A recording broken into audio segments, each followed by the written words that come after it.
I was sitting in a courtroom, staring at the back of a man's head who had just sued me for $75,000 because of something I built on my own land that his fancy little homeowners association didn't own, didn't govern, and honestly had no business even looking at. It's a special kind of surreal when you realize a group of strangers in polo shirts have held a vote to destroy your livelihood just because it ruins the view from their breakfast nooks. But let me back up a bit so you can understand how a simple dirt farmer ended up in a legal war against a suburban empire. I own about 40 acres on the outskirts of a town that used to be nothing but feed stores and gas stations, but has recently decided it wants to be the next big luxury destination. My place, let's call it Miller's Creek, has been in my family since before the highway was paved. It's got a beat-up farmhouse, a barn that leans a little to the left, a herd of goats that think they're dogs, and critically, a massive array of ground-mounted solar panels that I installed because keeping the lights on in a commercial farming operation isn't cheap, and I like the idea of being self-sufficient. I pulled the county permits, I got the inspections, I did everything by the book, and for years the only thing bordering my back fence was a dense forest and some deer trails. Then came the bulldozers. About 2 years ago, a developer bought the woods behind me and slapped up the estates at Willow Run. A collection of those cookie-cutter McMansions where every house is a slightly different shade of sad beige, and the lawns are manicured within an inch of their lives. I didn't mind at first. I mean, progress is progress, and I figured good fences make good neighbors. But I didn't realize that for the people of Willow Run, a fence wasn't a boundary. It was just a suggestion. The trouble started with a guy named Greg. Greg was the newly elected president of the Willow Run HOA. A man who walked like he was holding a clipboard even when his hands were empty. The kind of guy who probably measures the length of his own grass with a ruler every morning. He showed up at my front gate one Saturday while I was welding a hinge on the cattle guard, wearing pristine boat shoes that had clearly never touched actual dirt. He introduced himself with this tight, practiced smile and told me that while they appreciated the rustic charm of my property, the solar array in my back pasture was an eyesore that reflected glare into the second-story windows of the new builds, and, more importantly, it violated the community's architectural guidelines regarding accessory structures. I laughed, genuinely laughed, because I thought he was joking. I wiped the grease off my hands and told him, "Greg, look at the map. My property line is the fence. Your HOA stops over there. I'm zoned agricultural. I'm not in your club, and I'm definitely not moving my power source." He didn't like that. His smile didn't drop. It just got harder, like concrete setting. And he said, "Well, we consider the visual integrity of the neighborhood to be a shared responsibility. We'd hate to have to get the lawyers involved over a misunderstanding about community standards." I told him the only standard I cared about was whether my electric fence was hot enough to keep the coyotes out, and I politely asked him to get off my driveway. I thought that was the end of it, just a clash of cultures, the city mouse trying to tell the country mouse how to decorate. But then the letters started coming. Official-looking stationery with gold-embossed logos, citing violations of CCNR Section 4, Paragraph B, demanding the immediate removal of unauthorized industrial equipment, followed by fines. First it was $100, then $500, then it started compounding daily. I sent them a copy of my deed, a copy of the county tax map, and a short note that said, "Check your records. I am not a member." But it was like shouting into a void. The fines kept coming, escalating to absurd amounts, and then the harassment started getting physical, not violent, just invasive. I'd catch people standing on ladders on their side of the fence taking photos of my barn. I found a drone hovering over my goat pen buzzing like an angry hornet which panicked the animals. And once I even found a stop work order taped to my own barn door, which meant someone had trespassed to put it there. The breaking point was the lawsuit. A process server handed me a thick envelope one afternoon, and I nearly choked when I read it. Willow Run HOA versus Miller, seeking injunctive relief to force the demolition of the solar array and damages totaling $75,000 for diminished property values and unpaid fines. They had included a map in the filing, a map that had been clearly altered with a thick red marker drawing a circle that included a chunk of my land as a presumed easement for view preservation. I called a lawyer friend of mine, a shark named Harrison who specializes in land disputes and hates HOAs more than he hates losing. When I showed him the paperwork, he got this scary grin on his face and said, "This isn't just a lawsuit, Silas. This is an attempted annexation. They're trying to claim jurisdiction over your land by bullying you into submission. We're not just going to beat them. We're going to bury them." We started digging, and what we found was staggering arrogance. In the discovery phase, we got hold of their board meeting emails, and it turned out Greg had been telling the other board members that my land was technically part of the original land grant from the 1800s and that they could absorb it if they established a pattern of enforcement. He was literally trying to steal rights to my property by fining me until I acted like I belonged to them. But here is where it gets cinematic. While we were preparing for court, the harassment ramped up. I installed trail cameras all along my fence line because I didn't trust these people, and thank God I did. One night, around 2 a.m., my phone buzzed with a motion alert. I pulled up the feed and saw a figure in a dark hoodie hopping my fence with a pair of bolt cutters. I didn't grab a shotgun. I'm not crazy. I grabbed my high-powered spotlight and called the sheriff. I watched on the screen as this guy crept up to the solar inverters, clearly intending to sabotage the system, maybe cut the lines to cause an electrical short. Just as he raised the cutters, I flipped the switch on the barn floodlights, lighting up the pasture like a stadium. He froze like a deer, dropped the cutters, and tried to run, but he snagged his pants on the barbed wire fence on the way out, leaving a nice chunk of denim and some skin behind.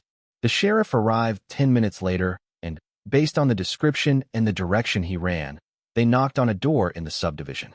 Guess who answered the door breathless, sweating, and wearing torn jeans? It wasn't Greg. It was the HOA treasurer, a guy named Mike who was apparently doing Greg's dirty work. They arrested him for trespassing and attempted vandalism, and that police report became the golden ticket for my lawyer. We walked into court with a stack of evidence, so high it blocked the view of the judge. Greg was there, looking smug in a cheap suit, his lawyer droning on about maintaining the aesthetic harmony of the subdivision and implied covenants. The judge, a woman who looked like she had absolutely zero patience for nonsense, listened for about 10 minutes before she interrupted. "Counsel," she said, peering over her glasses, "can you show me the document where Mr. Miller signed an agreement to join this association?" Silence. "I'm waiting," she said, "because I have a deed here from 1985 with his name on it, and a subdivision plat from 2021 that clearly shows his property line is outside your jurisdiction. So unless you have a signature in invisible ink, I'm failing to see why we are here." Greg's lawyer tried to pivot, talking about the easement and the view shed, but Harrison, my lawyer, stood up and dropped the bomb. "Your Honor, not only is there no jurisdiction, but we have evidence that the plaintiff has engaged in a criminal conspiracy to harass, intimidate, and vandalize my client's property to force compliance." He played the video of the treasurer jumping the fence with bolt cutters. He showed the emails where Greg discussed annexing my land through force. The color drained from Greg's face so fast I thought he was going to pass out. The judge was furious. She dismissed the case with prejudice, meaning they couldn't sue me again, and then she turned her attention to the counterclaim we had filed. She awarded me legal fees, plus damages for the harassment, totaling nearly 30 grand, but the best part was the non-monetary judgment. She issued a permanent restraining order against the HOA board members coming within 100 yards of my property, but my lawyer had whispered a brilliant, petty idea to me before the hearing, and I decided to play the malicious compliance card. "Your Honor," I said, raising my hand. Since they were so adamant that I was part of the community, and they sent me so many letters demanding I participate, I'd like to ensure that they clarify to every single resident that I am, in fact, not a member. But if they insist on treating my property as a visual asset of the community, I'd like to offer a compromise. The judge raised an eyebrow. "Go on. I'll plant a visual screen," I said. "But since I'm not in the HOA, I'll choose the plants." She agreed. So, the following spring, right along the fence line where Greg's precious view was, I planted a dense, fast-growing wall of bamboo, mixed with some very particularly shaped topiary hedges that, if you looked at them from the second floor of Greg's house, looked suspiciously like a giant middle finger. The fallout was beautiful. Greg was voted out by the angry residents who had to pay a special assessment to cover my legal fees. The treasurer took a plea deal for the vandalism. And me? I sit on my porch, drinking coffee, watching my solar panels soak up the sun, and every now and then I wave at the neighbors through the gaps in my bamboo wall. They don't wave back, but that's fine by me. Speaking of people who let a tiny bit of power go to their heads, that reminds me of another situation where someone tried to enforce rules that didn't exist, and it blew up in their face immediately. This is a shorter story, but it's pure satisfaction if you've ever worked in an office. My name is Marcus, and I'm a graphic designer. I've been in the industry for 10 years, and if you know anything about design, you know that your gear is your life. I have very specific wrist issues, so I use a split mechanical keyboard that looks like something from a sci-fi movie and a vertical mouse that costs more than my first car.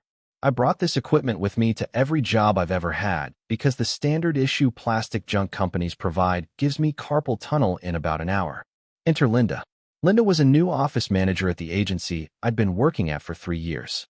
She was the type of person who thought organization meant everything must look exactly the same. One Monday morning, I walk in to find my desk stripped. My expensive keyboard, my ergonomic mouse, my noise-canceling headphones, all gone. In their place was a generic, black Dell keyboard and a wired mouse that looked like it had been fished out of a bargain bin in 2005. I panicked, thinking I'd been robbed, until I saw the sticky note. Per new office uniformity policy, personal equipment is no longer allowed. Please use company standard issue. Linda. I went straight to her office. I was polite. I explained that I had medical reasons for the gear, that I worked 40% faster with my custom macros, and that the company gear was literally painful for me to use. Linda didn't look up from her spreadsheet. She just said, "If we let you do it, we have to let everyone do it, and then the office looks cluttered. It's about professionalism, Marcus. Adapt." I stared at her. Adapt? I asked. Okay, can I get that in writing? She emailed me the policy. Malicious compliance engaged. I went back to my desk, sat down, and started working. Or rather, I started trying to work. See, my mechanical keyboard had programmable keys for all my shortcuts: Photoshop, Illustrator, After Effects. Without them, I had to manually click through menus for every single action. It was agonizingly slow. And the mouse? The tracking speed was so bad it felt like dragging a brick through mud. I usually turned around 5 major assets a day. That day, I finished one. And it was sloppy because my wrist was throbbing by noon, so I had to take breaks every 20 minutes, which is actually OSHA recommended for standard equipment use. By Wednesday, the creative director, Linda's boss, came storming over to my desk. "Marcus, where are the campaign assets? We're missing the deadline for the client launch. What is going on?" I swiveled around in my chair, massaging my wrist, and gave him the most innocent look I could muster. "I'm sorry, Dave. I'm really trying. But with the new equipment policy, my workflow has been severely bottlenecked. I can't use my shortcuts, and I have to take mandatory health breaks to avoid injury." Linda said I had to adapt to the standard issue. So, this is the standard speed. Dave looked at the cheap keyboard, then at my pained expression, then he turned purple. "Who told you to get rid of your gear?" "Linda," I said, pointing to the email printout I had taped to my monitor. "It's about professionalism." Dave didn't say a word to me. He walked straight into Linda's office. The glass walls didn't block the sound of him shouting. "I don't care if he types on a toaster. Let him use his gear." 10 minutes later, Linda walked out, tight-lipped, carrying a box from the storage closet with my equipment in it. She had to personally hook it back up while I watched. I was back to full speed within an hour, but I made sure to take a few extra health breaks that week just to really drive the point home. Linda never touched my desk again. But sometimes, getting your gear back isn't enough. Sometimes, when people really betray you, you don't just want to slow down, you want to turn the lights out on them. Literally. This last story comes from a bartender named Leo, and it's a masterclass in the long game. Leo had been friends with a group of 3 guys from college. Let's call them the Trust Fund Trio. These guys had money, but 0 cents. They decided they wanted to own a cool downtown bar because they thought it would be a nonstop party. The problem was, they knew nothing about liquor licenses, inventory, staffing, or how to actually run a business. So, they begged Leo, who had been managing bars for a decade, to come on board as a partner. They promised him equity, a huge salary, and full creative control. Leo spent 6 months building this place from the ground up. He designed the menu, he hired the staff, and most importantly, he installed a state-of-the-art smart lighting and sound system that was controlled entirely by an app on his phone.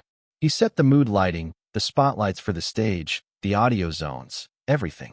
The bar opened, and it was a massive hit. Money was pouring in. But 3 months later, the trio decided they didn't need Leo anymore. They felt he was too controlling because he wouldn't let them give away free top-shelf whiskey to their friends.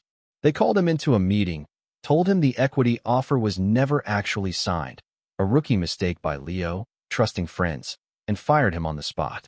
No severance, no thank you, just get out. Leo was devastated. He packed his knives and left. But as he walked to his car, he realized something. In their arrogance, they hadn't asked for the passwords. They hadn't asked for the administrative keys to the digital systems. And they definitely didn't know that the entire ambience of the bar was running off a cloud server that Leo's personal account was tied to. He didn't do anything immediately. He waited. He waited 2 weeks until their biggest night of the year, St. Patrick's Day. The bar was packed, shoulder to shoulder, hundreds of people spending money. Leo was sitting on his couch at home, 10 miles away, watching a movie. He opened the lighting app on his phone. He saw the status, system active, all zones 100%. He tapped the screen and engaged a feature he had programmed for closing time called Ghost Mode. Instantly, every light in the bar went pitch black. The music cut out. He waited 30 seconds, just long enough for the confusion to set in, and then turned them back on full blast, bright white cleaning lights, the kind that make everyone look ugly and kill the vibe instantly. Then back to black. Then he started strobing them. He could only imagine the chaos. The bartenders couldn't pour drinks. The customers were disoriented. He watched the active users log on the app and saw the owners frantically trying to log in, but they couldn't because Leo changed the admin password right then and there. For 2 hours, he played DJ with their electricity. He'd let the music play for a song, then cut it right at the drop. He'd dim the lights to romantic levels, then blast them with strobes. Finally, he got a text from one of the trio, "Dude, please. We don't know how to fix it. We're losing thousands. Customers are leaving." Leo replied, "Who is this? I don't work for you anymore." He eventually let the system stabilize, but he left one final automated script running. Every Friday and Saturday night at exactly 10:30 p.m., peak hour, the system would play Baby Shark at maximum volume once and turn the lights a sickly shade of green before returning to normal. The bar closed down 6 months later. The reviews all mentioned the haunted electrical system and the incompetent owners who couldn't figure out how to change a playlist. It's funny, isn't it? Whether it's a corrupt HOA president trying to steal your land, a micromanager trying to steal your workflow, or bad friends trying to steal your labor, the story is always the same. People get a little bit of power, and they think they can trample over the people who actually do the work or own the dirt. But they always forget one thing. The people who built the system, the farmers, the designers, the managers, usually know where the kill switch is. I want to know what you guys think. Was Silas right to plant the middle finger hedge, or was that too petty? And frankly, should HOAs even exist, or are they just legalized bullying? Let me know in the comments below. I read every single one, especially the ones about bad neighbors. Until next time, keep your fences strong and your passwords changed.